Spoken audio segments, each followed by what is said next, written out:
I'm Jill McKenna. I'm the campaign marketing manager at Ruby, and today I'm speaking with one of our subject matter experts, Katie Augsburger from Future Work Design. Katie is an amazing HR expert and thought leader with 15 years and more of experience. And I'm going to let Katie explain what Future Work Design is and what her work is. Yeah, thanks, Jill. This is super fun to have me in your studio. Is that what we're calling these It's things? called my bedroom. And thanks for coming to my basement. Um, yeah, so I founded Future Work Design with three other women, and we focus on helping organizations with strategy, customer experience, employee experience, all with an equity lens and centering equity in the design. And I imagine you're probably pretty busy right now. Is that right? Yeah, I think I didn't necessarily know what was going to happen when this all started. I thought that, I think for like a lot of people, I thought, well, this is it. This is the end of everything. But I'm heartened to see that a lot of organizations are taking this moment to rethink how they want to be as employers when everything starts to come back. So that's good news. That's good news for all of us. And how do equity design and strategy play into current events, or how are you seeing them play into current events, and what businesses are experiencing right now and for their companies going forward? I think most organizations care deeply about wanting to be diverse and wanting to be a good employer.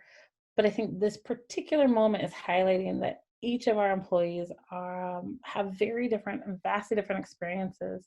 And it behooves us as organizations to take the time and effort to see what they need and to create an organization that's going to meet those needs, because we want them to be successful. We want to grow their careers. We want people to feel valued, and we want their value in the organization.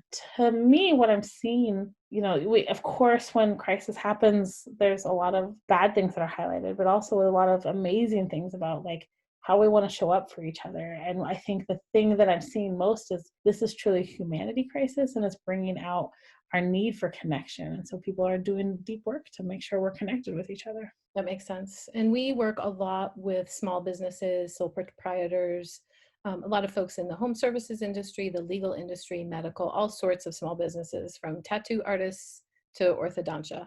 And so we are hearing from our customers a lot of what you're echoing and a lot of the same concerns, which leads me to my first question for you.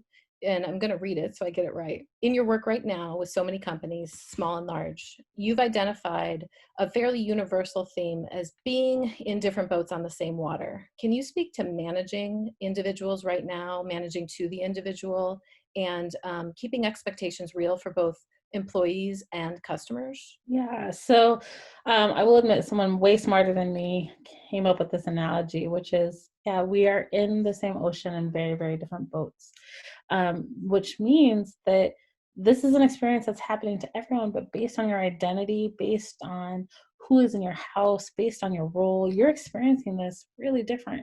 You might be a frontline worker. You might be staying at home caretaking with children. You might be home bored with no work to do.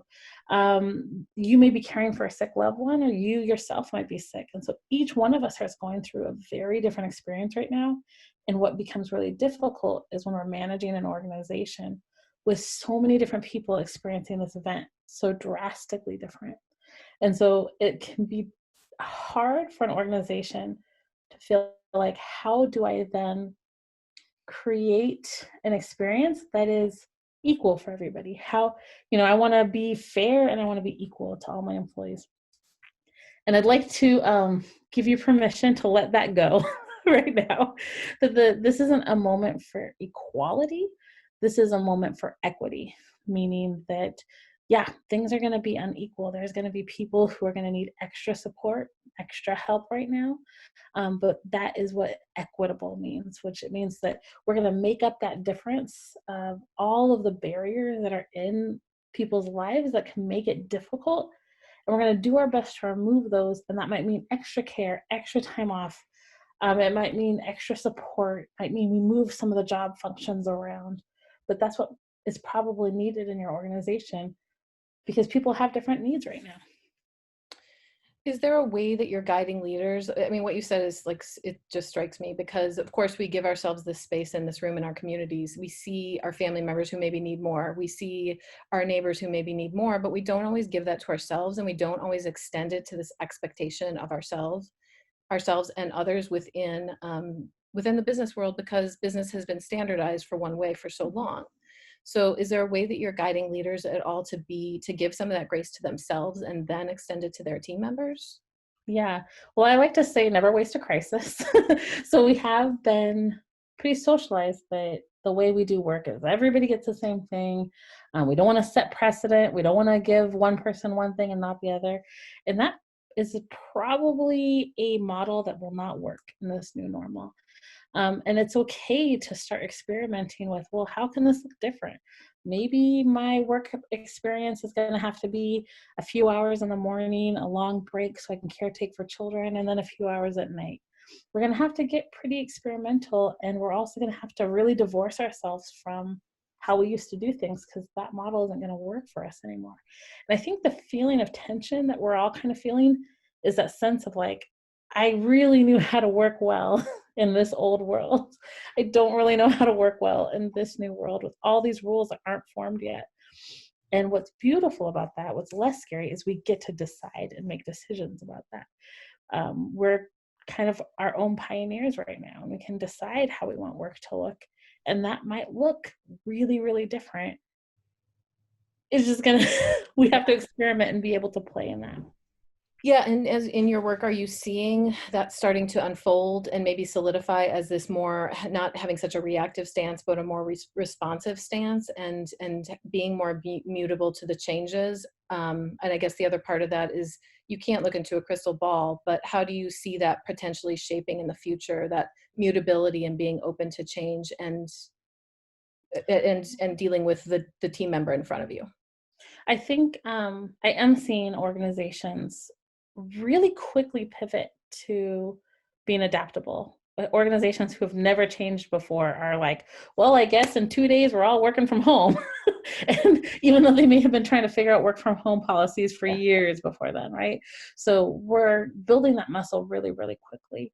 It just means that like we're not going to snap back and immediately go back to how we were working before. We all know that, like, kind of deep down, but we're not really ready to intellectualize that. And so giving people that moment to say, like, we don't work the same, we don't think the same, we don't hold our attention span the same. Our kids are in our space when, we used to drop them off at school and go to work. And that is drastically different. And we cannot apply those rules that we've had for the last 200 years to today. It doesn't work anymore. These psychological changes and this that's happening, it's not only happening to the individual, but it's happening to our holistic companies and the systems that we have built within it.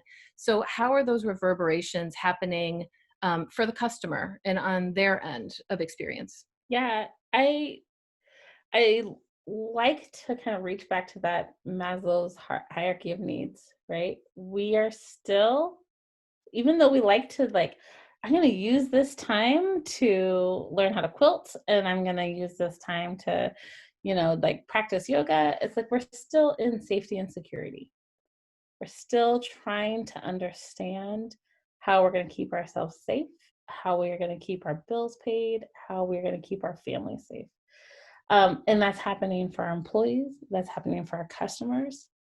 And so it requires us to practice deep empathy and slowing down, like slowing down your expectations of how fast is a sale going to close versus how fast am I going to get this deadline met. We're just not operating at the speed that we're used to. And that's really hard, I think, especially in our culture where productivity is so important. We measure everything against how productive am I. And we're not there. We're not going to be there for probably a bit. Thank you. That's very thoughtful, and it makes a lot of sense. And it makes a lot of sense to the things I've been reading, and something our CEO, is very tuned in with it, is empathy, and that has helped our organization a lot. And I know a lot of other organizations right now for getting through some of these things. Mhm. Katie, thank you. Thank you Thank you for so this. much. Thank All you right. so much.